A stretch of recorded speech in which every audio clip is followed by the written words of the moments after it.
O nome de Jesus é nome sobre todo nome, e é por esse nome que nós estamos aqui. É por esse nome que nós estamos aqui, vivos, respirando, de olhos abertos. É por causa dele, é por causa do amor dele. Que em nome de Jesus ele também seja a maior motivação para você estar aqui, nessa casa de oração, essa noite, buscando a presença de Deus, buscando ouvir de Deus, buscando falar com Deus com as suas orações.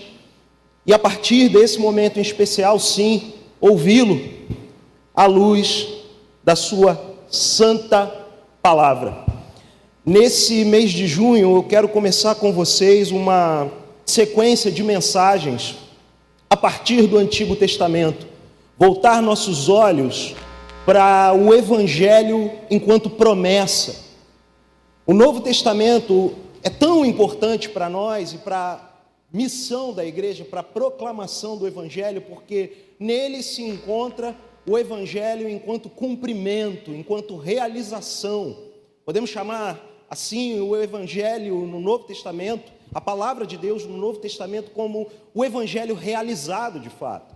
Porém, as maravilhas de toda essa prática da fé cristã manifesta no ministério de Jesus e dos apóstolos, como lemos nos registros do Novo Testamento.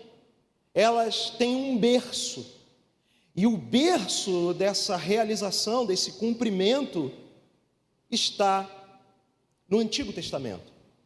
Portanto, temos no Antigo Testamento o Evangelho prometido, as promessas de Deus no Antigo Testamento. Essa sequência de mensagens que eu quero ter com você, em várias passagens, de Gênesis até Malaquias, tem como objetivo fazer com que os nossos olhos se voltem para esses antiquíssimos textos, não apenas como muitas vezes somos voltados para eles, somos levados a voltar nossos olhos para os textos do Antigo Testamento. Comumente, os textos do Antigo Testamento funcionam no nosso meio como grandes lições de vida, histórias, e de fato, o Antigo Testamento, se a gente for considerar enquanto gêneros literários que compõem todos os livros do Antigo Testamento, vamos ver ali diversos relatos históricos. 1 Crônicas, 2 Crônicas, 1 Reis, 2 Reis, Neemias, Esdras. Vamos ter também, nesses registros do Antigo Testamento, enquanto gênero literário, o gênero poético, proverbial, salmos poéticos, os provérbios, o próprio nome do livro já deixa bem claro a sua natureza literária. Porém, para muito além de histórias, e para muito além de aplicações no que tange a moral do indivíduo, a moral do ser humano, o Antigo Testamento nos apresenta a razão de estarmos aqui. O Antigo Testamento nos apresenta Jesus. O Antigo Testamento nos apresenta esperança. Mesmo em meio a histórias tão devastadoras como lemos também no Antigo Testamento, ainda ali, a esperança da glória se revela nas profecias, nessa grande trama que de Gênesis até Malaquias aponta para o Deus Santo e encarnado Jesus Cristo. E é por isso que eu quero voltar os meus olhos contigo para o belíssimo texto de Gênesis 1, versículo 1. A mensagem dessa noite tem como base esse curto, porém riquíssimo versículo. Gênesis 1, versículo 1.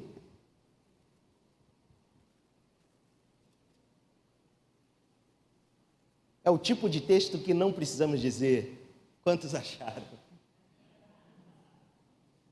E talvez é o tipo de texto que a gente nem precise ler, de tão conhecido entre nós.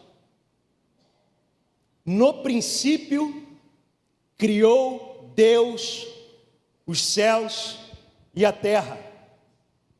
No princípio, criou Deus os céus e a terra.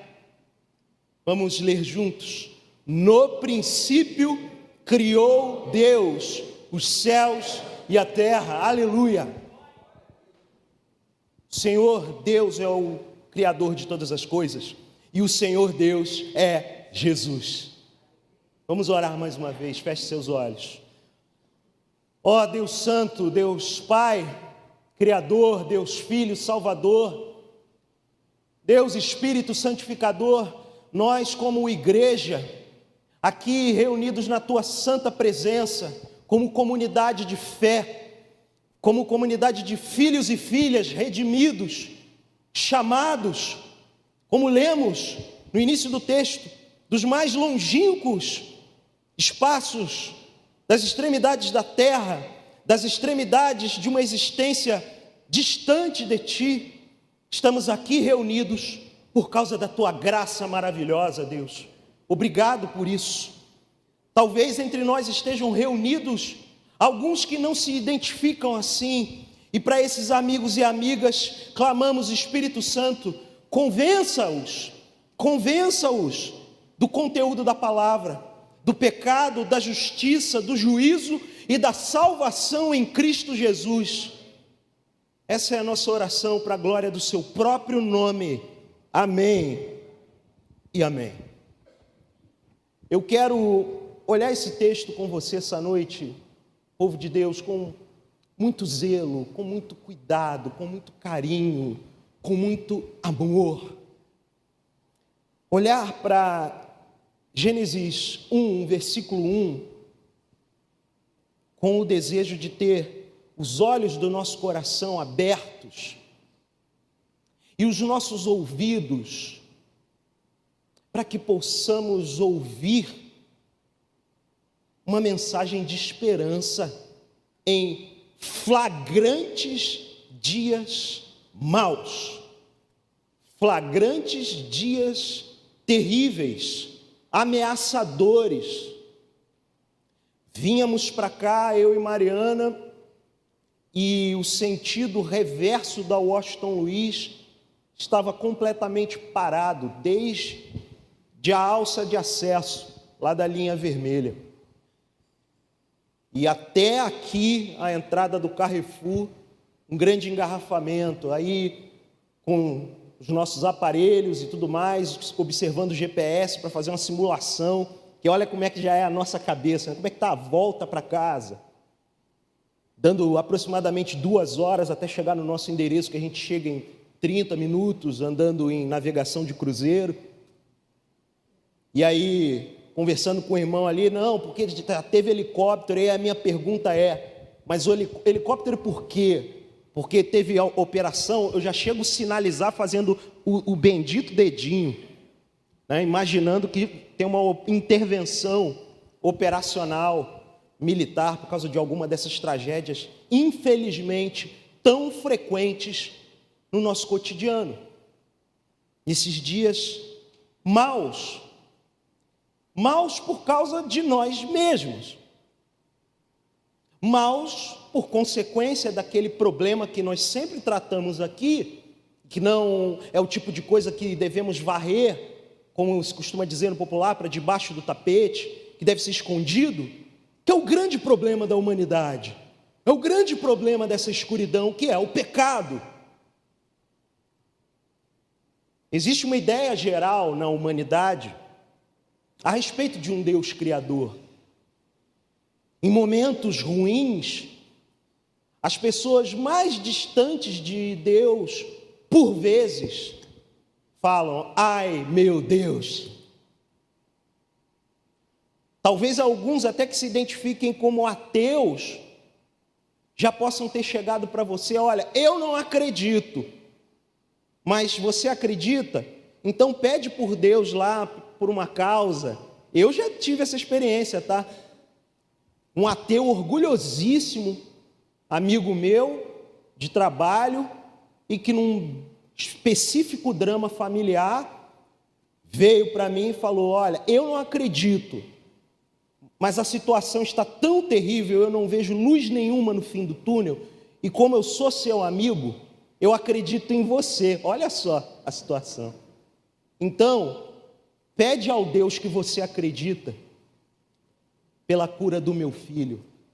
Foi essa a palavra de um ateu, um sólido ateu, que vez por outra era militante no ambiente de trabalho, um evangelizador, entre aspas, do ateísmo, um espalhador da má notícia, na verdade, o contrário de um evangelizador, um espalhador, um semeador da boa nova. E esse senso de um Deus criador, ele está manifesto em vários aspectos, em vários elementos da cultura. Ontem chegou para mim uma poesia do conhecido poetinha do Brasil, Vinícius de Moraes. O nome da poesia era O Dia da Criação. E ele fala do dia da criação na perspectiva do sábado. É interessante, eu não vou ler, mas é interessante a gente olhar a perspectiva de alguém que não confessa Jesus como esse Senhor e Salvador que nós buscamos confessar aqui, que nós buscamos sempre afirmar aqui, e ver a perspectiva de alguém distante dessa realidade sobre um Deus criador, embora falando absurdos como antes fosse riscado do livro das origens, diz Vinícius de Moraes, o sexto dia. Por quê? Porque para o poeta carioca, o sexto dia, o dia da criação do homem e da mulher, foi quando, de acordo com a visão errada e pecaminosa de Vinícius, tudo se estragou. Errada e pecaminosa porque Deus é soberano em toda a sua criação, inclusive com a gente. Mas com um quê de verdade, se considerarmos que o pecado entra no mundo pela abertura dada pelo casal primordial, Eva e Adão. Chama a atenção que esse senso de que sim, Deus existe. Deus pode até existir, eu não creio, mas ele pode até existir. Ou até mesmo, essa percepção é que a gente chama de uma percepção agnóstica. Ou classificar melhor, muitos podem dizer, por uma perspectiva deísta, sim, Deus existe, mas eu existo aqui autônomo dele. Ou Deus pode existir na fronteira do infinito, uma visão agnóstica, e até mesmo uma visão ateística. Deus não existe. Isso é tudo fruto de mitos e da imaginação humana. O ponto é que que chamamos aqui no nosso meio de dia mau, quando os problemas se manifestam, e minha gente, é fato notório que os problemas vão cada vez se manifestar de forma mais gráfica, mais visível, mais inegável diante de nós. E é nessa hora que as pessoas reconhecem até um Deus criador, de um jeito ou de outro. Com o passar dos anos, o que acontece é que um senso de falta de propósito, num mundo mal, corrompido, sem esperança, sem sentido, impotente, caótico, faz com que pessoas simplesmente vivam um dia após o outro, como que respirando por aparelhos, existencialmente falando, vivendo no automático, sem significado. E minha gente, quando pensamos nesse Deus, que mesmo tendo a eternidade como a sua morada, e que mesmo sendo infinito, estabelece uma relação pessoal com a sua criação, não apenas a criação que cantamos aqui, nesses cânticos e hinos de louvor ao Senhor, mas também comigo, contigo, com seres humanos, temos um ponto de esperança. Temos alguém para olhar. mais do que uma ideia, mais do que conceitos bem construídos à luz da teologia ou da filosofia. Temos uma pessoa que se revela a nós para dar sentido a cada um de nós como pessoas também. E essa pessoa estava desde o princípio, desde a eternidade. E essa pessoa é Jesus.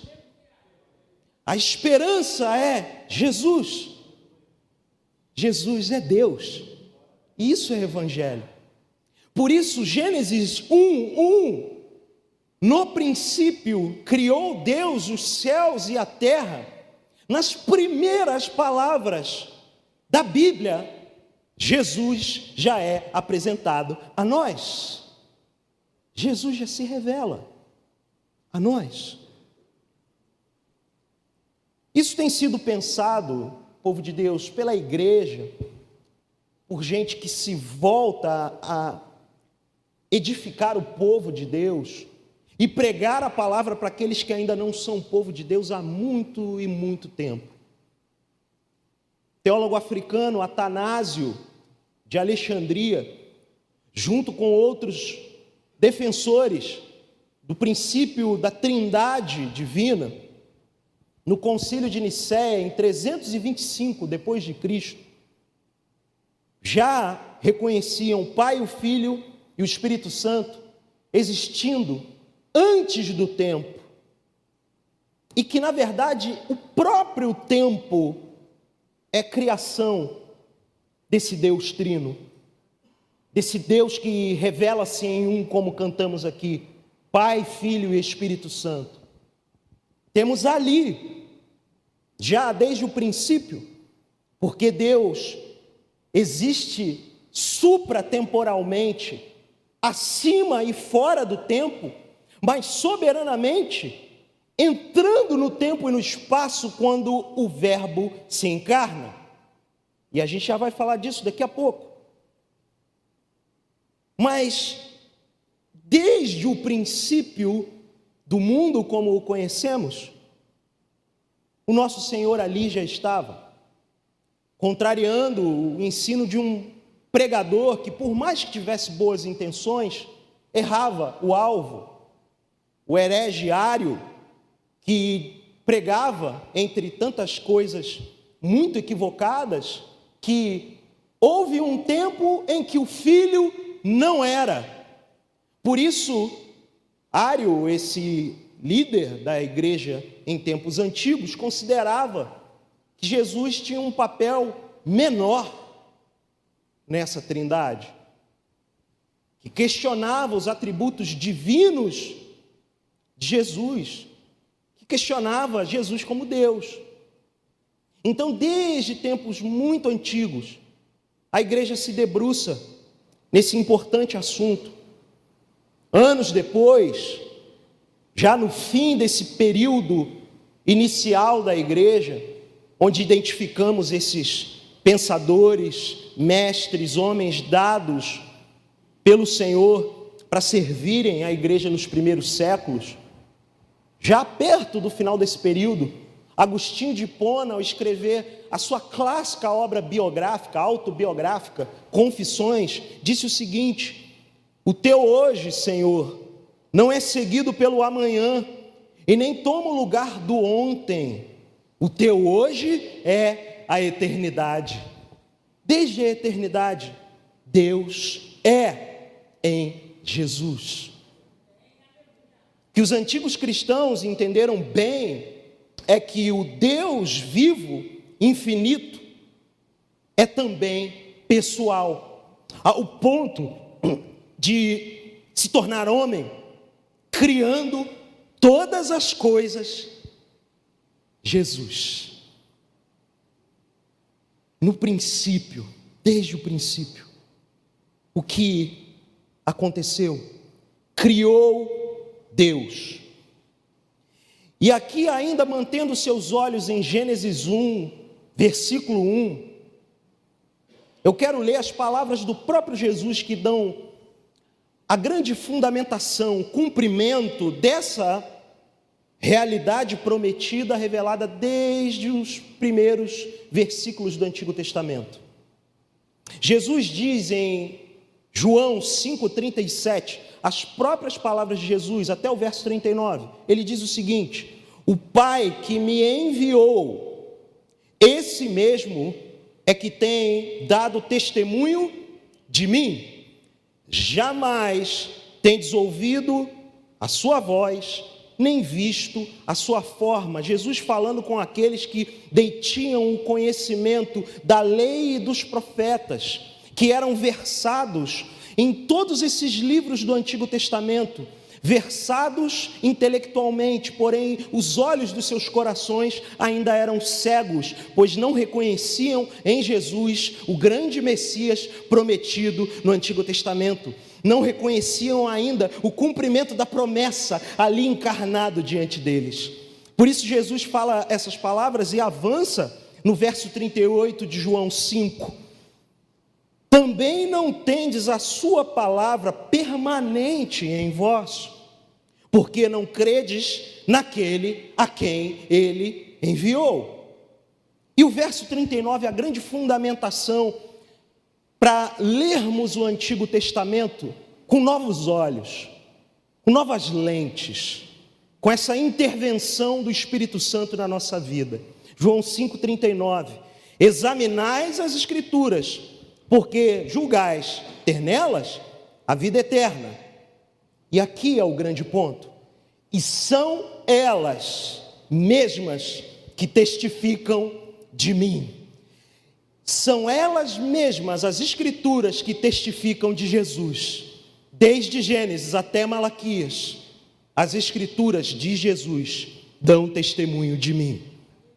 A palavra de Deus, desde o Antigo Testamento, aponta para Jesus. É isso, povo de Deus, que nos faz olhar para trás, olhar para essas histórias, como vamos fazer a partir desse domingo, junto com Deus, pela direção do Espírito, junto com Ele. Não olhar para o Antigo Testamento com essa perspectiva, muitas vezes, moralista e humanista, um conceito religioso muito falho, de que, olha, o Antigo Testamento não tem graça de Deus revelada nele. Eu já ouvi isso algumas vezes. É um erro muito sério. Porque que coisa mais graciosa é poder ler: no princípio criou Deus os céus e a terra. Que coisa mais graciosa talvez seria só ler: criou Deus, para dar sentido para essa própria vida aqui. Poxa, com tudo, com todas as lutas e dificuldades, eu tenho uma vida que foi criada por alguém. Eu tenho alguém que me criou, e não é apenas meu pai e minha mãe. Eu tenho um pai na eternidade. Porém, muito mais se desdobra à medida que a gente volta os nossos olhos, reconhecendo, junto com Deus Pai, com a direção do Espírito Santo, o Filho, nesse princípio, nessa criação da qual nós somos testemunhas, em Gênesis 1:1. O Antigo Testamento, como eu afirmei, gente, é a promessa para entendermos e abraçarmos o que se cumpre no Novo Testamento. O Espírito Santo, portanto, precisa nos levar a navegar pelas águas da antiga aliança, olhando, por exemplo, para a sabedoria judaica, que canta sobre o Messias Criador lá em Salmos 8, versículo 3 e 4. Quando contemplo os teus céus, e aí o recurso poético, obra dos teus dedos, e a lua e as estrelas que estabelecestes, que é o homem que dele te lembres, e o filho do homem que o visites. A sabedoria judaica já cantava a respeito do Messias, o reconhecendo como esse Deus que criou o mundo como obra dos seus próprios dedos. Mas além, na profecia, batendo pesado contra a idolatria, em Jeremias, capítulo 10, verso 12, as escrituras afirmam: o Senhor fez a terra pelo seu poder. O Senhor fez a terra pelo seu poder. Estabeleceu o mundo por sua sabedoria e com a sua inteligência estendeu os céus, abatendo toda a idolatria que circundava o povo da antiga aliança e seduzia muitos entre o povo da antiga aliança. O profeta é usado por Deus para derrubar esses postes ídolos, dizendo que quem criou todas as coisas foi o Senhor, Elohim, o Senhor, o próprio Deus. E essa realidade se desdobra, deságua nos céus e na terra. O Novo Testamento é essa realidade cumprida, é o cumprimento dessas promessas, desde o céu até a terra, como a teologia apostólica nos ensina. E aí a teologia apostólica vai fazer toda essa conexão de Deus Criador sendo cumprido depois de prometido em Jesus. João capítulo 1, verso 1, nós vemos a semelhança, inclusive, de Gênesis 1. O Evangelho de João, capítulo 1, versículos 1, 2 e 3, afirmam: no princípio era o Verbo, e o Verbo estava com Deus, e o Verbo era Deus. Verso 2, ele estava no princípio com Deus. Princípio esse, o início de todas as coisas. Método esse usado por João, o apóstolo amado, o método da repetição sincrônica do texto, como uma forma de afirmar tacitamente uma verdade. Versículo 3, todas as coisas, não apenas algumas coisas, todas as coisas foram feitas por intermédio dele, através dele. Dele quem? O Verbo. E quem é o Verbo? Jesus. E sem ele, nada do que foi feito se fez. Jesus não fez apenas as coisas que admiramos na natureza, na criação, como a própria narrativa de Gênesis 1, dos versículos 2 em diante, vão nos apontar, bem como o que a nossa poesia de louvor e adoração replica, e de forma mais flagrante ainda, os nossos olhos contemplam quando olhamos a topografia da nossa castigada cidade do Rio de Janeiro, por exemplo. É muito provável que, por mais que a gente more aqui algum tempo, em alguma vez a gente tenha feito essa declaração: puxa, é tão maltratado esse lugar, tão sofrido, mas é bonito demais. É lindo algumas paisagens, e a gente vê as digitais do Criador ali. Porque, como lemos nas próprias escrituras, na linguagem poética do salmista, foi com os próprios dedos que Deus fez todas as coisas.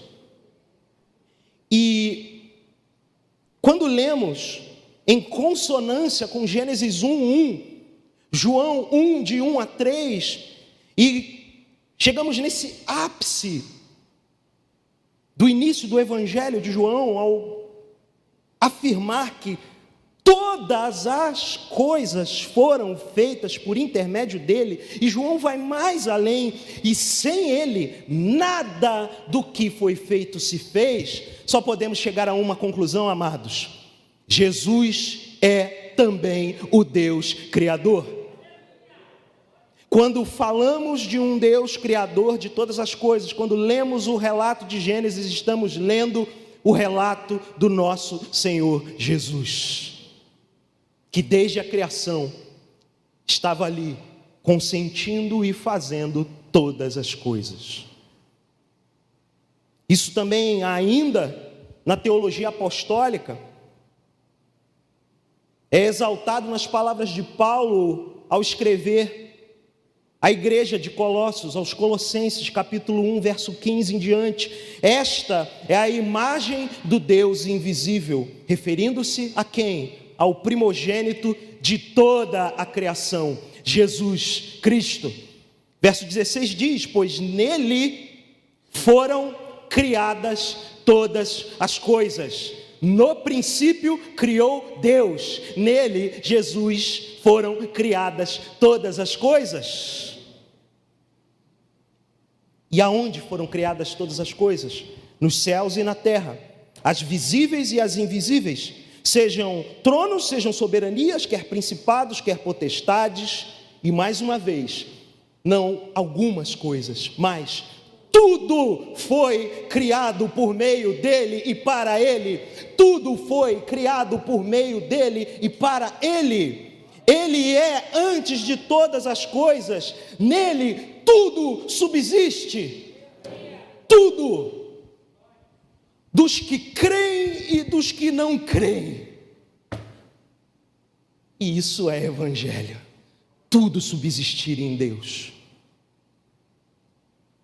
É evangelho porque numa realidade onde as digitais do homem parece que mancham de sangue tudo que tocam, temos na soberania absoluta e no controle soberano de Deus a certeza de que temos esperança. Temos nele a luz do mundo, Jesus. Porque nesses céus e terra arrasada, no meio desse deserto, encontramos, por meio da palavra de Deus, um oásis, uma fonte, para ter renovo, para sermos revigorados, para ter a nossa vida transformada, para sermos salvos pela graça de Deus. E isso, povo de Deus, vai do alfa ao ômega, do princípio ao fim das coisas. A teologia escatológica dialoga com essa teologia protológica, ou seja, a teologia das primeiras coisas. Próton, primeiro, escaton, último. Em Apocalipse 4, versículo 11, temos aquela cena derradeira dos últimos dias, onde os 24 anciãos, prostrados diante do trono do soberano Deus, e esse Senhor sentado no trono é Jesus, o leão da tribo de Judá, e diante dele, João, o apóstolo exilado em Patmos, descreve o que saía dos lábios dos 24 anciãos. Tu és digno, Senhor e Deus nosso, de receber a glória, a honra e o poder, porque todas as coisas tu criaste. Todas as coisas, Jesus, tu criaste. Sim, por causa da tua vontade, vieram a existir e foram criadas todas as coisas. E é esse mesmo Deus, Criador e Consumador, que em Apocalipse 21, diante do cenário caótico de um mundo que jazia no maligno, cria, como diz Apocalipse 22, 1, um novo céu e uma nova terra. É para lá que nós estamos sendo destinados, povo de Deus. É para lá que desde o princípio o Senhor tem um propósito para mim e para você, para as nossas vidas. Nós precisamos olhar, portanto, para o Antigo Testamento e conseguir reconhecer essa preciosidade, essa doçura, essa possibilidade de viver nos dias que vivemos, duros, difíceis, cercados de dores e angústias, mas sabendo que desde o princípio, ao criar Deus todas as coisas, nos céus e na terra, temos alguém em quem confiar, temos alguém para olhar.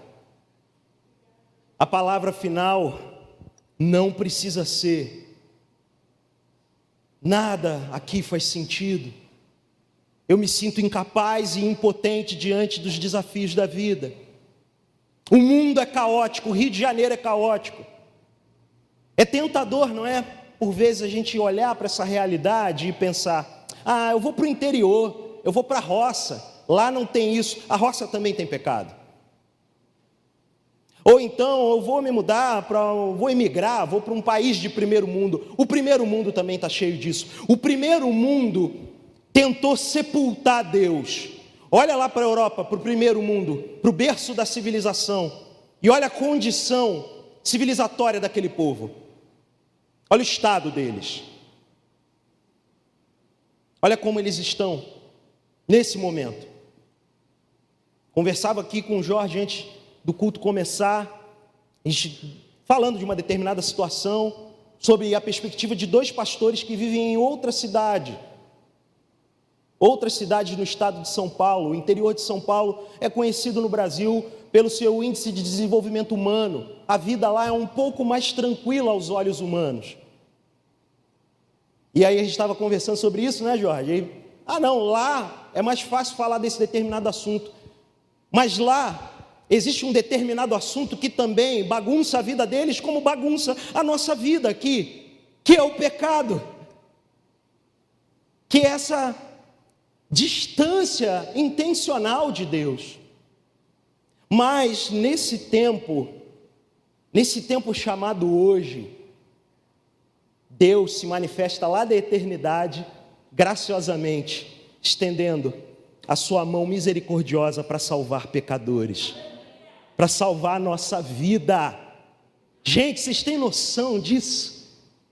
Que esse Deus que criou todas as coisas e criou até mesmo essas nossas vidas complicadas, tem um propósito para nós. No princípio criou Deus os céus e a terra. Essas palavras apresentam para nós um jeito diferente de viver, uma forma diferente de lidar com um mundo caótico, impotente e sem sentido. Em primeiro lugar, já me encaminhando para a conclusão desse sermão, o que Deus deseja fazer conosco ao reconhecer Cristo como Criador, bem como Senhor e Salvador da nossa vida? O que muda na minha e na tua vida? Essa palavra e essa leitura de Gênesis 1, e apenas o verso 1, pessoalmente falou a minha própria vida esses dias. Cheguei a essa conclusão, mais de 20 anos de caminhada cristã, sempre levantando a bandeira do reino de Deus. Eu sempre fui muito desafiado a não apenas reconhecer Jesus como Salvador, porque sempre tive uma ideia que olhar Jesus como Salvador e não me comprometer com Ele como Senhor da minha vida, me faria viver uma vida cristã medíocre, uma vida cristã limitada a tratar Deus como um resolvedor de problemas. E essa é a realidade. Quando o Senhor nos salva dessa realidade que nos puxa para o inferno, que essa é a realidade que precisa ser pregada entre nós. O inferno existe. E a obra do inimigo das nossas almas é nos tragar para ele, para que a nossa eternidade seja com o diabo, seus demônios, no inferno. A trama divina, portanto, envolve nos salvar. A cruz venceu a morte, a cruz venceu o diabo, seus demônios. Mas a nossa obra, a obra de Deus em nós, não conclui na cruz. Levamos a nossa cruz diária em obediência ao Rei eterno. Por isso temos que reconhecer Jesus como Senhor e Salvador da nossa vida. A dinâmica do Evangelho ganha um outro fôlego quando reconhecemos o senhorio de Cristo. E mais adiante nós vamos ter uma mensagem específica sobre isso, na perspectiva do Antigo Testamento. O senhorio de Deus nas nossas vidas. Jesus como Senhor, como dono da vida da gente. Aquela condição de que, veja, eu não faço mais o que eu quero porque eu tenho alguém que controla a minha vida, que é meu Senhor. E isso, minha gente, é libertador. Isso é o que nos leva de volta ao propósito eterno de Deus. Ou seja, aquilo que Deus, quando nos criou, como lemos no relato de Gênesis capítulo 1, sermos a sua imagem e semelhança. Minha gente, como foi lembrado aqui pelo Bispo Weber essa manhã, mais de 20 rapazes tiveram suas vidas ceifadas nessa guerra. Não um massacre, sempre vale fazer essa correção. Lamentavelmente, a vida de uma civil trabalhadora foi. Mas ali é um contexto de guerra. Portanto, não cabe a narrativa da imprensa de que foi um massacre. Mas não temos como não lamentar em ver a Imago Dei, a imagem de Deus, naqueles rapazes. Porque, estatisticamente, minha gente, eu não gosto dessa coisa de testemunho pessoal excessivo no púlpito. O ex isso, o ex aquilo outro. Mas, estatisticamente, talvez eu poderia estar lá. Eu cumpria todos os requisitos para estar lá. Ou na chacina de anos antes, lá na Candelária. Ou em tantas outras dessas guerras urbanas, daqui do nosso sofrido Rio de Janeiro, e mais sofrida ainda, Baixada Fluminense. E quando eu penso no amor desse Deus, que me salvou dessa realidade, não apenas me salvando para ser um crentinho e frequentador de culto, mas para ter um Senhor na minha vida, para botar ordem na minha vida. Eu me alegro, mas ao mesmo tempo me entristeço, porque a Imago Dei, a imagem de Deus, o projeto, o propósito que Deus tinha para a vida desses meninos, foi ceifado pelo diabo. Talvez alguns deles frequentaram pontos de pregação, não é? Muito populares, nas favelas, que eu não gosto dessa coisa, dourar a pílula, comunidade, meu irmão. Favela, pelo amor de Deus. Não dá para romantizar. Lá tem muitos evangélicos e muita gente seríssima.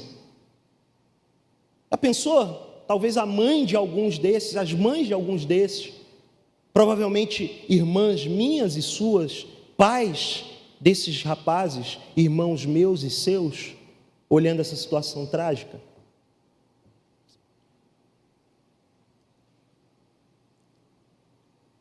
Deus coloca a ordem no caos. E como eu falava, reconhecer Jesus como Salvador é definitivamente uma mudança crucial na nossa vida. Reconhecê-lo como Senhor, não apenas nos lábios, mas numa vida intencional e radicalmente orientada por Ele, nos leva a uma vida mais elevada ainda, no sentido de nos tornarmos semelhantes a Jesus. Porém, esses dias eu me debrucei sobre essa simples, porém profunda realidade. O nosso Senhor também é criador de todas as coisas. Ele tem a autoria, o selo da criação é sobre ele. Uma afirmação mais extrema, mais elevada, mais alta, de que a nossa vida não é nossa. Ele criou. Nós estamos aqui, como eu falei no início, de olhos abertos, respirando, pensando essa mensagem que está sendo pregada, aplicando as devidas inclinações dos afetos a essa mensagem que está sendo pregada, não é por nós mesmos, estamos aqui porque Ele nos criou e permitiu estarmos aqui nessa noite para ouvir essa mensagem. É por Ele. Por isso, reconhecer Cristo como Criador, bem como Senhor e Salvador, nos chama a 3 aplicações, muito simples à luz do texto. Em primeiro lugar, reconhecer Cristo como Criador, bem como Salvador e Senhor, coloca ordem em meio ao caos. Gênesis 1, versículo 1, parte A, no princípio. Essa lógica divina, desde as primeiras palavras do Evangelho prometido, do Antigo Testamento, as palavras que abrem a Torá, o Pentateuco, os 5 primeiros livros da Bíblia, os 5 primeiros livros da lei, inclusive, dentro da ordenação judaica. Essa lógica divina, que o pregador galês Martin Lloyd-Jones chamava de lógica em chamas, cheias do Espírito, essa lógica já estabelece um princípio de ordem desde o início, no princípio. O texto bíblico diz, no verso 2 de Gênesis 1, a terra, porém, estava sem forma e vazia, havia trevas sobre a face do abismo, e o Espírito de Deus pairava sobre as águas. Disse Deus: haja luz, e houve luz, e viu Deus que a luz era boa. No meio do caos, no meio da desordem, da falta de forma e do vazio, Jesus coloca a ordem. Jesus pode colocar ordem no caos da nossa vida, meus irmãos e irmãs. Você não precisa viver uma vida caótica. Embora, como ouvimos essa manhã, a carne, o mundo e o diabo conspirem para isso, você tem um Deus, Criador e soberano, revelado em Jesus, que pode colocar a ordem no meio do caos. Essa noite, busque-o. Essa noite, renda-se a Ele. Segunda coisa, reconhecer Cristo como Criador, bem como Salvador e Senhor, confere poder para andar na terra dos viventes. Por quê, meus irmãos? No princípio, criou Deus.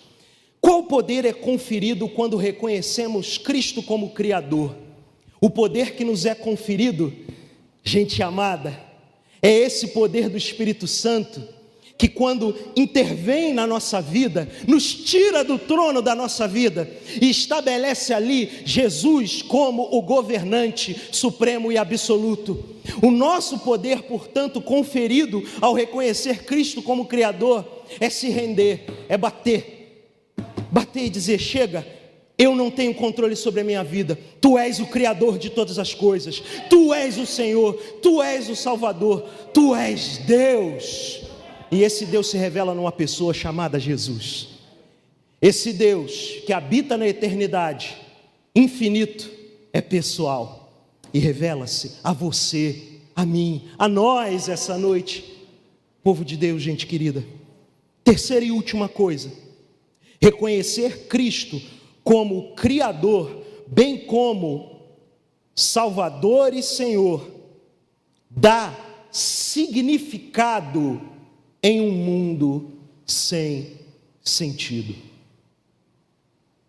Se, quando olhamos ao nosso redor, vemos uma realidade caótica, se olhando ao nosso redor vemos um mundo impotente diante das próprias tragédias que são marcadas pelas nossas digitais, como o que aconteceu recentemente com o povo nordestino, como temos acompanhado. Aquilo ali tem muito das digitais da péssima gestão humana no contexto das grandes cidades, bem como que testemunhamos lamentavelmente aqui na região serrana há alguns meses. Isso tem as digitais humanas. Por isso, precisamos desse Deus que vem e põe a ordem no meio do caos. Porque olhamos ao redor dessas coisas e entendemos que a gente não tem poder para nada, na verdade. As pessoas mais poderosas do mundo só estão vivas e respirando e ditando o seu poder porque Deus permite, gente. A hora que Deus quiser que qualquer pessoa pare de viver, ela vai parar. Por mais que Vladimir Putin se veja como um czar dos dias de hoje, um imperador russo no século 21, alguns dizem que o homem está doente, inclusive, e que talvez está nessa empreitada insana, porque já reconhece a finitude da sua vida. Se Deus quiser acabar com a vida dele agora, vai acabar, bem como a de Volodymyr Zelensky, presidente da Ucrânia, um jovem ainda, mas Deus tem todo o poder. Elon Musk, equivocadamente comparado por Noé, por alguns crentes incautos recentemente, o homem mais rico do mundo, inventor de várias tecnologias e por aí vai, mas ele não pode garantir a vida eterna para ele mesmo, muito menos para ninguém. Ele não é Deus, portanto ele não tem poder. Os mais poderosos líderes religiosos, por mais que chamem para si a atenção, atraem para si os louros, todos eles estão debaixo da poderosa mão de Deus. Por isso que precisamos reconhecer o poder para andar na terra dos viventes, já admitindo, não temos poder para nada. Ele é o Todo-Poderoso. Ele é o Todo-Poderoso. Isso nos leva para esse terceiro e último ponto. Significado, sim. Em um mundo sem sentido. Quando Deus, no princípio, criou os céus e a terra, Ele estabelece uma lógica onde a narrativa da salvação se manifesta, onde a história da salvação se desenrola e se manifesta.